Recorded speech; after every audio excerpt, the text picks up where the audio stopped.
I'd just like to say a few words after what we have just done, taking precept and dependence.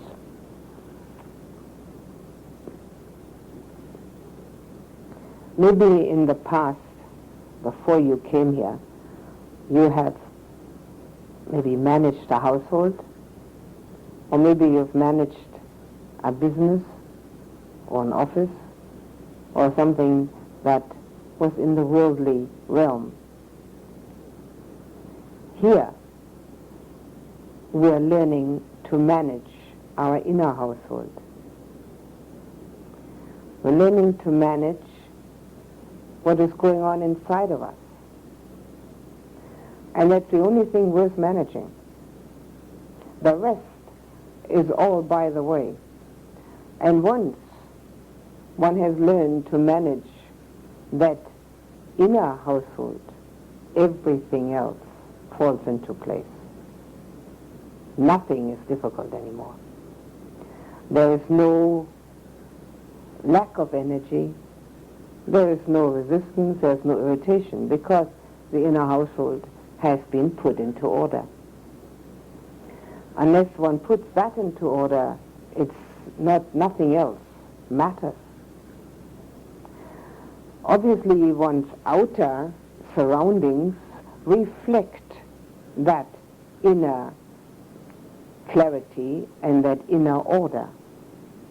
But unless one does something about that inside of oneself, whatever one does outside is meaningless. It doesn't have any intrinsic value.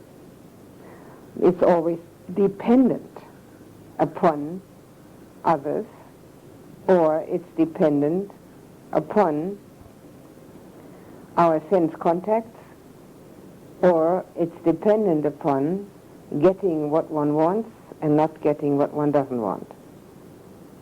There's a constant dependency. And in order to be able to manage anything, whether it's a house or a kitchen or an office or a business or a garden, one has to go according to certain rules or certain ways of doing it. One has to find a good way of becoming harmonious with one's work. Well, in order to manage one's inner household, the way which has been found to be effective is, first of all, keeping the precepts, and secondly, to have a relationship with a teacher. Now, this is what we did tonight. We proclaimed that in Pali. Now, you may have thought, why do I have to learn this difficult language? Can't I say it in English or maybe even in German? Well, Pali is the language in which the Buddha's teaching has been preserved. And language is a very interesting aspect of human life. You know how often the Buddha mentions speech. Well, speech is language, isn't it? To have a relationship with the teacher who gave us this teaching, it is very helpful to also have a relationship to the language that it was handed down to us in. That doesn't necessarily mean that we all have to learn that language totally, but it certainly means that we use the traditional way of approach to the teacher and the teaching, which is in Pali. So there is this as a reason, and also the having to learn it with difficulty may help to keep it in mind. You all know the English translation because it's in the book, so it's not something strange. It's right there. You know the translation, you know what it means. Without knowing the meaning, of course, it would not be useful.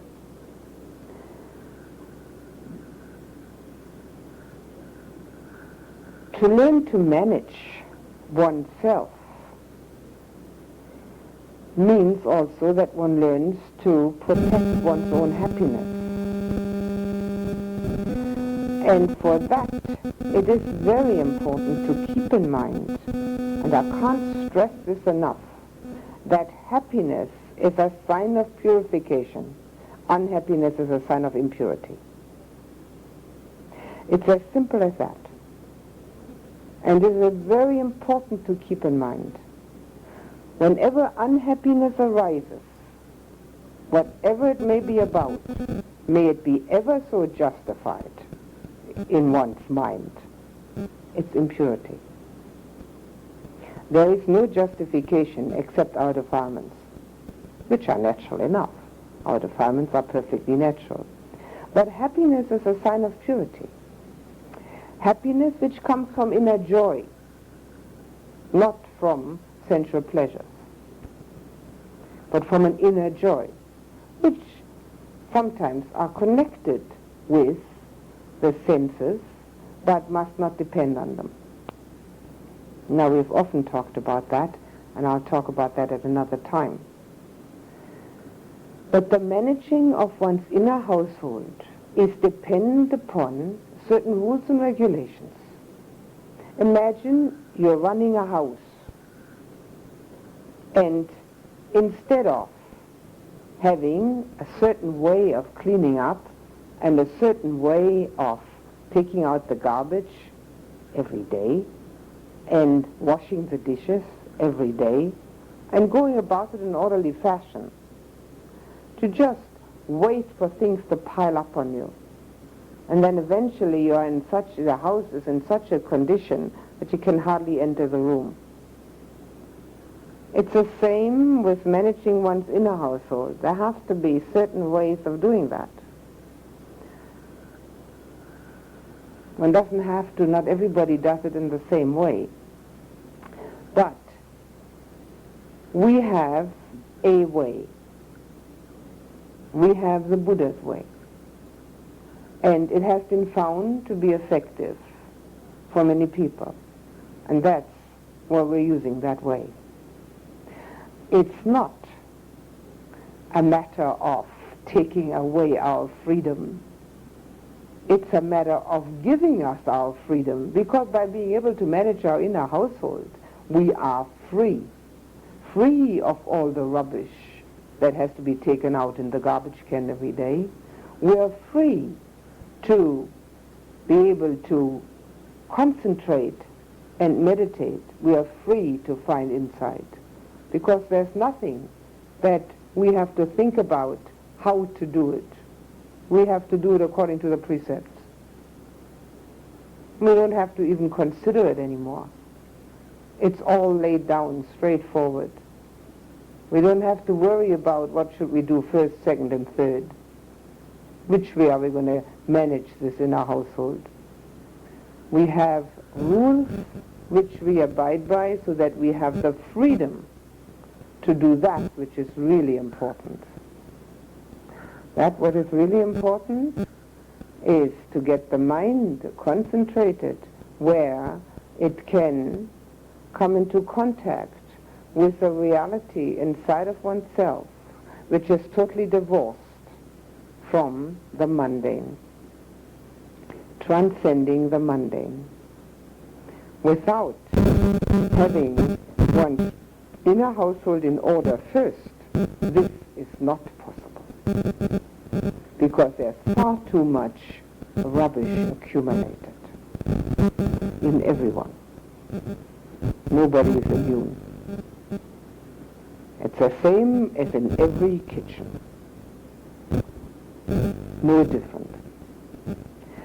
Once that has been taken care of, then the mind has that freedom.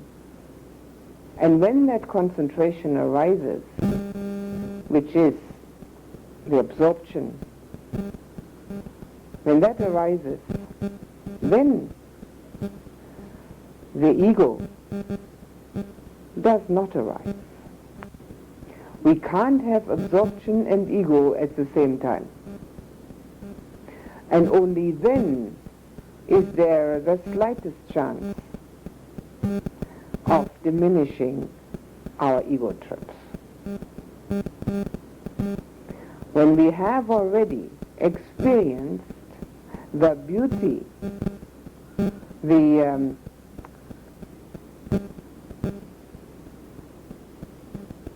super mundane absorption which brings the kind of happiness which we can't get any other way, which will make it quite clear to us that ego is constantly in the way of happiness. It's constantly obstructing. As soon as ego has been laid to rest for just a moment, even for 1 minute of absorption, there is an entirely different situation in our own mind. To be able to touch upon and connect with the super-mundane reality of meditative absorption has as its base the managing of one's inner household to the point where most of the rubbish has been taken out and there is a clear space. And then, when the ego has been laid to rest for just that short time of the meditation, one can, from one's own experience, know what it means to let self go. Letting self go means a willingness to be nothing.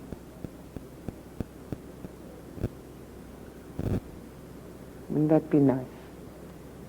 To be absolutely nothing. To just let it all go. How can there be a problem when there isn't anybody around having one? When there is nothing.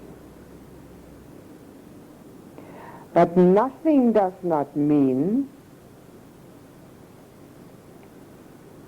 a complete lack of everything. When one is nothing, then there's no dukkha. And when one experiences for one single moment the reality of the supermundane absorption, where the ego isn't there, one has got an inkling what it means to get nearer to Nibbana. And I can assure you, and I will do so over and over again, that's the only reason for sitting here. There is no other reason except Nibbana. And Nibbana means to be nothing. How unfortunate. It doesn't mean to get anything. It means to let everything go. What a pity, huh?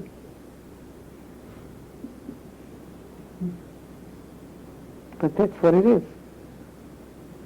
And there is no other reason for meditation. All other ideas notwithstanding. And the joy which can come from that possibility, and where we can actually have it for a moment, will make it quite clear that this is the only thing worth aiming for. So let's first get the inner household in order by using the rules and regulations which make it so easy. We don't ever have to think about it twice, and then we can get into absorption. Every day we chant more than once, Namo Tassa Bhagavato Arahato Samma Sambuddhassa, which is the orthodox formula of reverence for the Buddha. Now when we translate it into English, we wish to revere with mind, speech and body that Lord apportioning Dhamma. we wish to revere with mind, speech and body.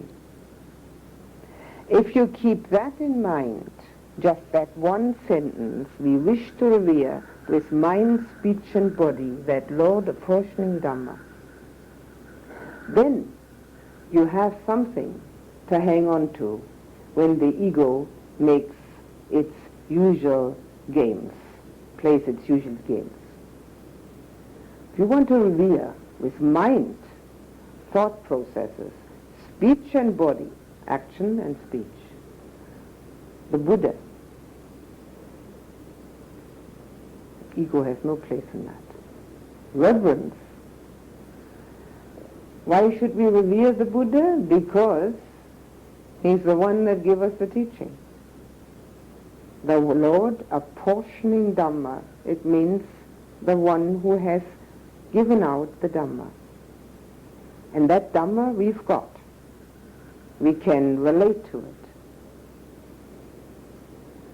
But we can only relate to it if we let go of some of our own views and opinions, of our own resistances and rejections, and be wide open to it. That wide openness is already a letting go of ego. The stronger the ego, the less we understand. Because the ego fills us. It's like filling us with a substance. There's me sitting in there. And me has all these ideas and views and opinions and wishes and hopes and remembrances. But if that is let go a bit, then there's empty space in there. And one can let it get in. So if we want to revere, as we are chanting, and we shouldn't chant like parrots, we should chant with meaning. If we don't mean it, we shouldn't say it.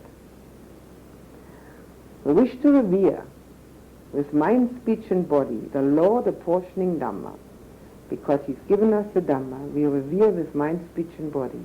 Then we have something to relate to. We relate to the fact that our reverence in thought, speech and action should be worthy of a Buddha. If our mind, speech and action is worthy of a Buddha, we're all going to become arahants. We have only those three, mind, speech and body, that's all we've got. These are our doors. And if they are worthy of a Buddha, then they will be pure. Now, obviously, that will take a little while. But at this particular moment in time where we're at, we can check it against that. If this thought, this speech, this action, worthy of the one who has given us this Dhamma, who has made this whole thing possible. Without the Buddha, this place wouldn't be possible. We'd be a ladies' sewing circle.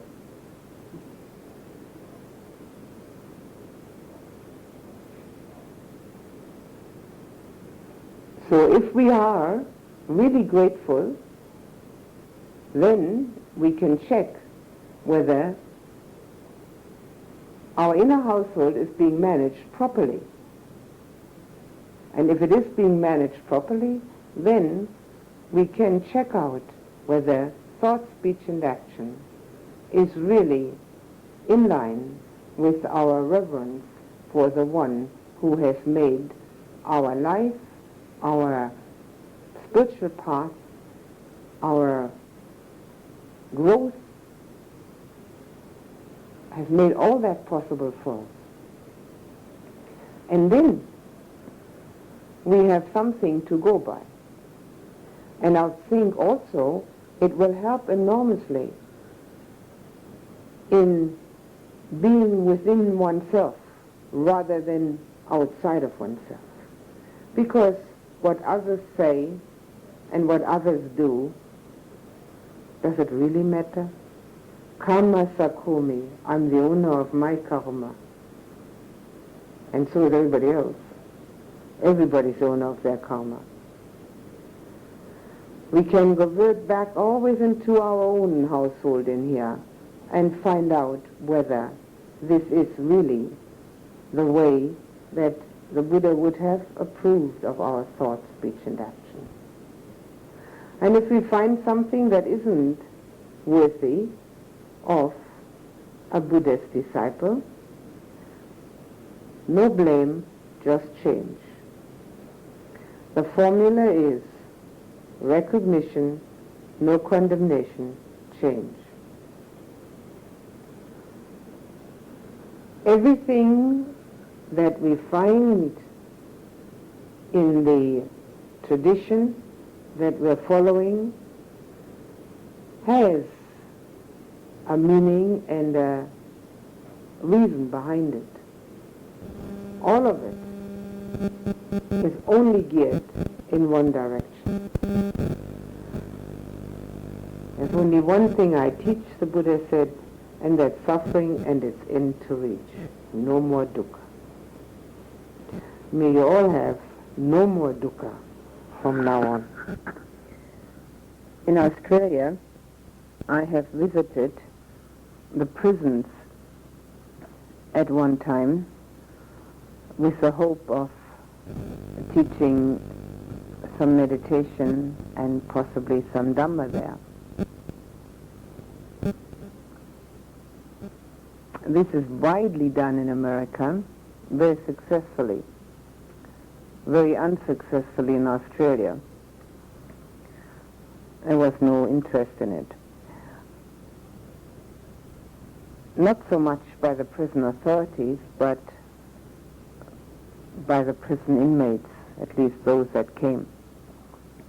But after I left the prison, got out of these huge gates that were locked with numerous locks, and there were 2 men needed to unlock the thing and relock it again.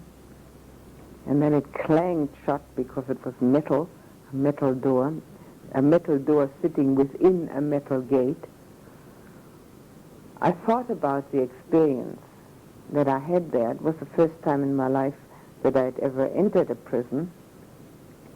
And of course the experience was very minor. I mean, I wasn't detained there, but it was still the experience of being within prison walls.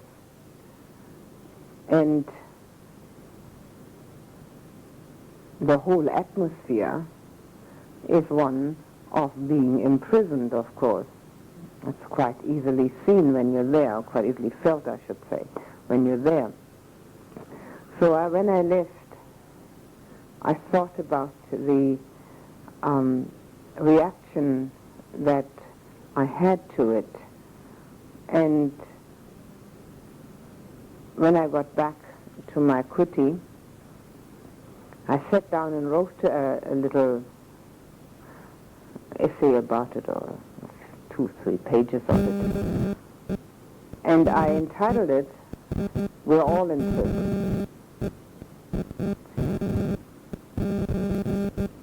I still have that essay. Nobody wanted to publish it. But it's still as true now as it was 4 or 5 years ago when I wrote it. It hasn't changed one little bit. And funnily enough, in the mail yesterday I received an advice of a book that has been published by what is called the Prison Ashram in America, and it's called "We're All Doing Time." So I was naturally quite pleased that at least someone agrees with me, because when I tried to give this thing that I'd written to someone to publish it, they didn't even consider it. We're all in prison. What prison are we in? We're mainly within the prison of this body. This body is imprisoning us in the constant care and attention it demands, it's not just asking for it, it's demanding it, and its constant difficulties, splitting headache, skin problem, have to go to the doctor tomorrow, backache, feet hurt, knees are paining.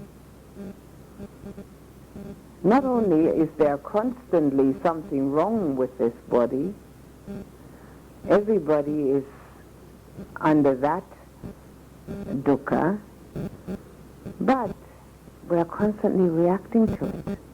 We want to get out. Not necessarily out of this body. We've got this crazy idea, and it can only be called a crazy idea, that if we do something different, this prison is going to be pleasant. Now, in that prison where I was in Sydney, nobody thought it like that. Everybody wanted to get out. Nobody thought that prison was going to be made pleasant. Only when they got out again, they're going to find out again that they're going to be in the same prison all over again. But they don't think that way. But here, with this prison that we're in, we're under this illusion we're going to make it pleasant. If we work less, sleep more, have better massages, a few more pills, or herbal remedies, or better weather, or everybody's got a list, I'm sure. Oh, different food, of course. Then this prison is going to be made pleasant. What an absurd idea.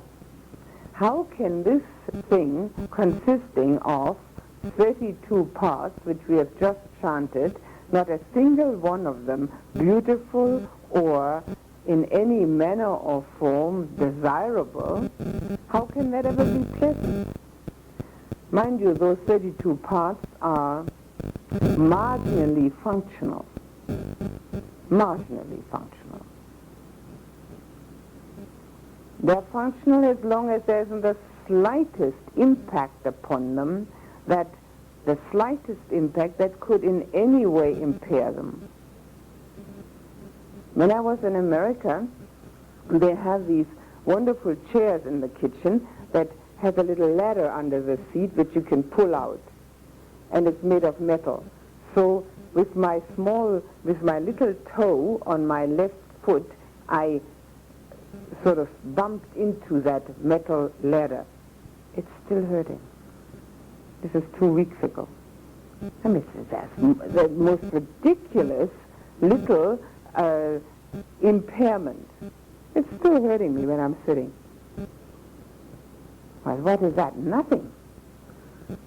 Now look at all the other difficulties everybody has. There's an ache here, and there's a pain here, and there's not enough air, and there's too much wind, and whichever way you look at it, there's always something wrong. And there's a stiffness here, and there's a bad shoulder. And this is a prison we're sitting in. And how do we consider it? We consider it as if it was something beautiful, wonderful, delightful, intoxicating, giving us the pleasures of life, and trying our level best to get our pleasures through it, through this thing which is surrounded by skin, full of these various mean impurities. There are innumerable reactions to this sort of thing. The first one that always comes about, the first reaction is always, yeah, but it's wonderful. I mean, how it all works together. Isn't it marvelous? For how long is it marvelous? 25 years maybe. And not even that. They've got hospitals just for children. Children's hospitals. Chock-a-block full with kids that are sick. And millions of them all over the world. And of those, I'm sure, thousands that are terminally ill. Just kids. What's wonderful about this body? The skin, the color of it, or its smoothness, which is constantly under attack, or the insides, the kidneys, or the liver, or the lungs, or the bile, or the dung, or which one is beautiful and wonderful and brings all the pleasures? This is a prison we're sitting in. So now we can say, all right, okay, this is a prison, we don't like it, we want to get out, so it'd be nice to be around without a body. Well, that's what these foolish monks were thinking of, the Vinaya, the group of 6 that committed suicide, right? They thought, well, okay, then, if the body is such a misery, then we'll commit suicide and be without a body. Is that an answer? Surely not, because you get a body right away again, huh? So maybe floating around like a little deva, or as a little deva, not like as a little deva. They have bodies which are not beset with as many troubles as we have.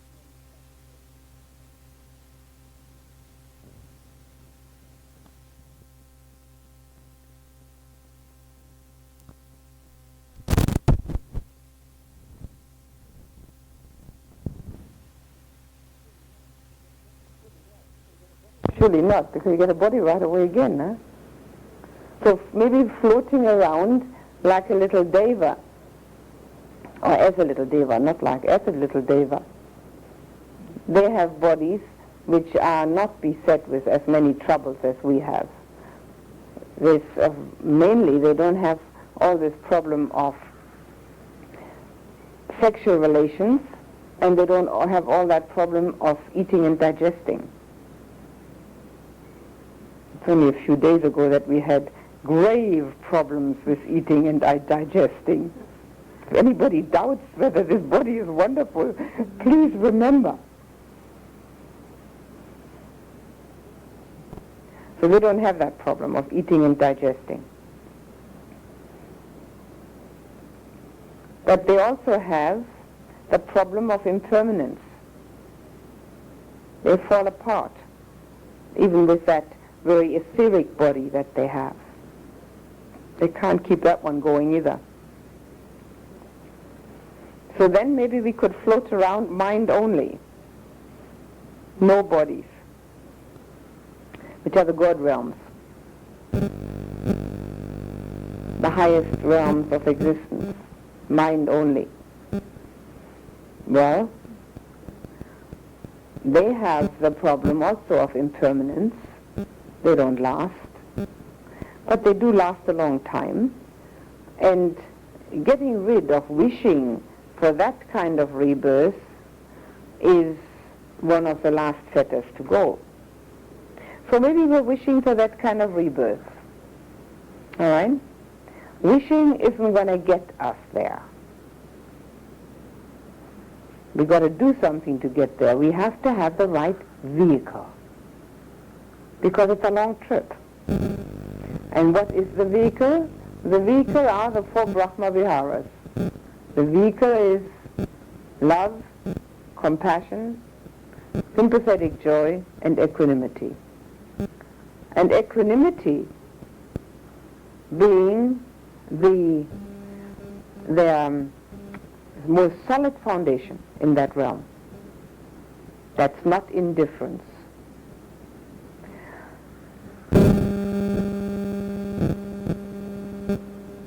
Most people find it extremely difficult to distinguish between indifference and equanimity.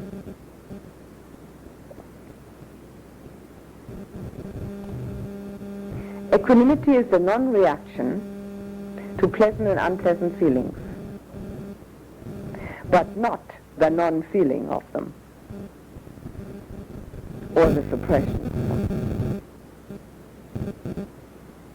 The non-reaction to pleasant and unpleasant feeling which arises out of wisdom. That feelings are just as impermanent as everything else, and that we don't own them. That they are one of the 5 khandhas.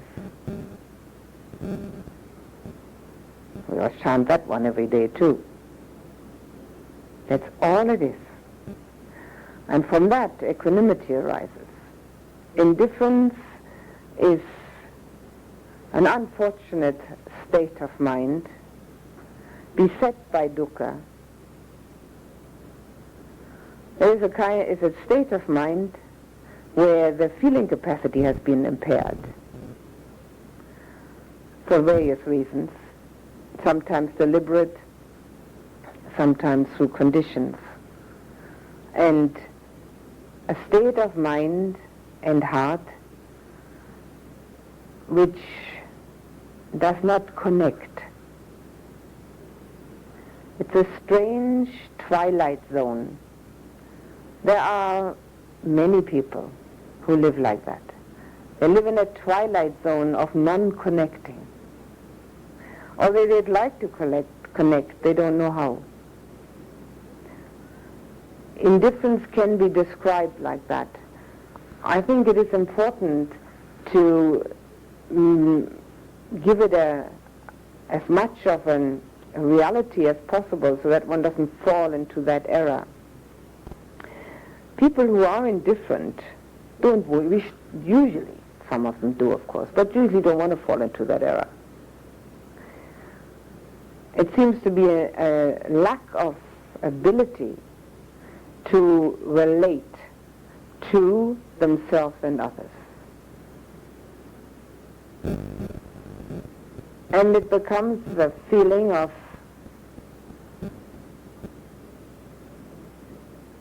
it's actually a feeling of fogginess within one's feeling capacity, which has, as a result, fogginess in one's thinking capacity. But equanimity is clarity.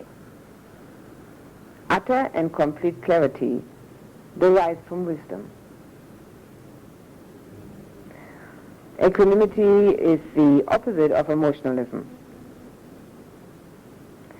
And the Buddha's teaching again and again shows the danger of emotionalism and the benefits of equanimous reactions. So being totally aware of one's feelings and, because out of wisdom, non-reacting.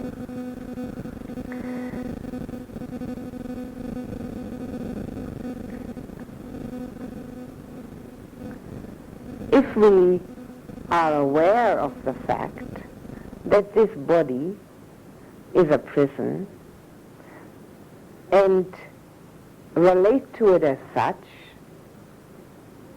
we may derive from that quite a lot of wisdom. We will stop lamenting and moaning about our aches and pains, because we know a prison cannot be pleasant. We'll stop having prison revolts,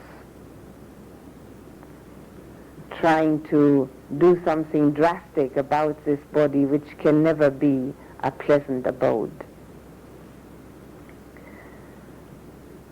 And realizing this, we will also bring up the effort which is needed to leave this prison behind once and for all. And we will also be aware of the fact that we don't own this prison, because who is foolish enough to own a prison? Nobody. Prisons aren't owned by anybody, are they? The state puts them up because they've got to put people somewhere. Well, cravings put this thing up. That's all it's done. So if we really see it as for what it is, that which fetters us and binds us to our sensual contacts.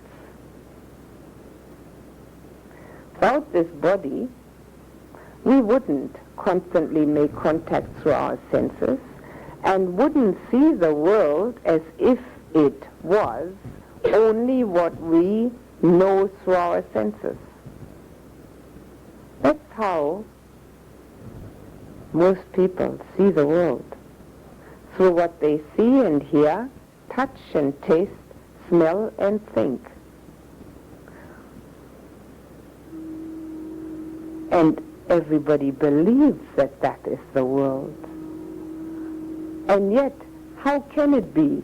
It changes every second. One sees and hears and tastes and touches and smells and thinks something different every second. So the world is changing every second. Interesting, isn't it? What a movie. So everybody has contact through their senses, because it's the only little chink of an opening that this prison has, and sees the world through those senses. And since they can never remain the same 2 minutes in a row, or 2 seconds in a row, I should say, the world doesn't have any reality to it. And just everybody lives like that. That's the world, what I see, what I hear, taste, touch, smell, and think. Now, if we can look at this body as being something which we don't own, but which has become the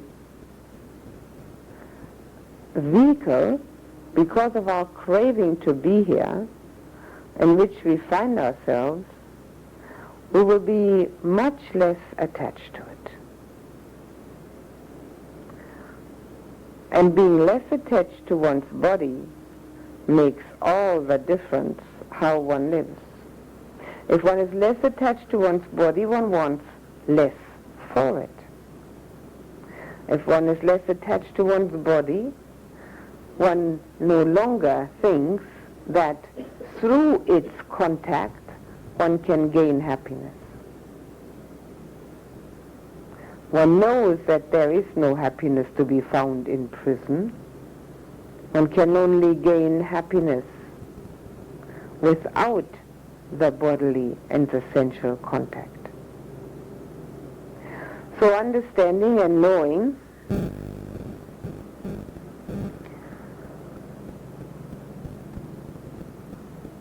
one's body such as it is, and this is one of the reasons why we chant the Imameva Kayang, to get a bit of a balance to our over attachment to this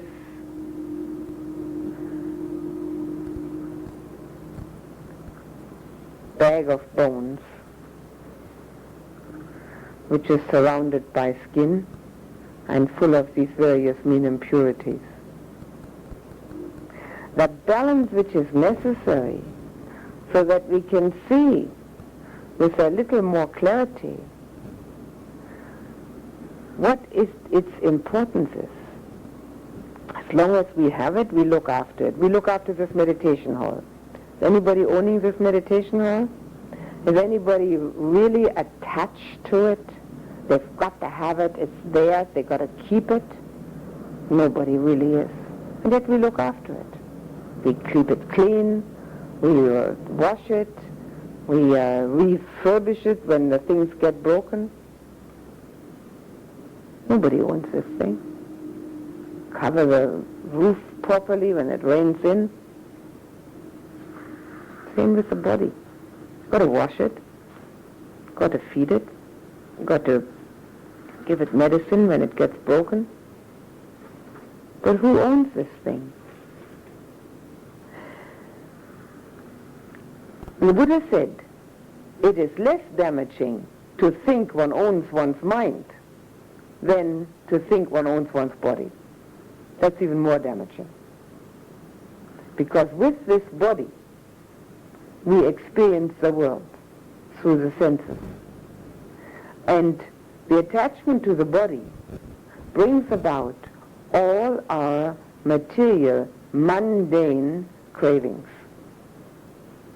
and thereby all our dukkha. And if anybody's been having any dukkha lately, check it out and see whether the body had anything to do with it. The body is in itself of course, insensitive, but the mind reacts to every bit that happens to the body. And this is why it is very important also to sit through longer time of meditation, because then one can see how unsatisfactory this body really is, even when there is nothing happening at all. Nothing. There's no impact on it at all, and yet the body is totally unsatisfactory because it can't sit. This is one of the important lessons to be learned from sitting for longer periods and not reacting in one's usual manner by immediately doing something about any kind of discomfort, as we usually do. So the prison that these poor chaps are in there in Sydney and all other big cities of the world has big walls, locked doors, and a certain time for them to stay there. Some of them are in there for life. We're in here for life. But we can overcome it. And that's a very interesting thing, because Vayama wrote to a chap who's in prison in New York, and he's been meditating for the last 5 years in prison without any teacher or teaching, sitting on a few books because he hasn't got any pillow. So he's trying to overcome his prison term in the same manner that we're trying to overcome our prison term. The only difference is he knows he's in prison and we don't. And that is a most important point. He knows he's in prison and he's got to overcome. And we're doing it the same way. So let's make sure whether we understand this or not. Whether we know that his prison and our prison is really one and the same. No difference. Whether he sits there or we sit here. Nothing special.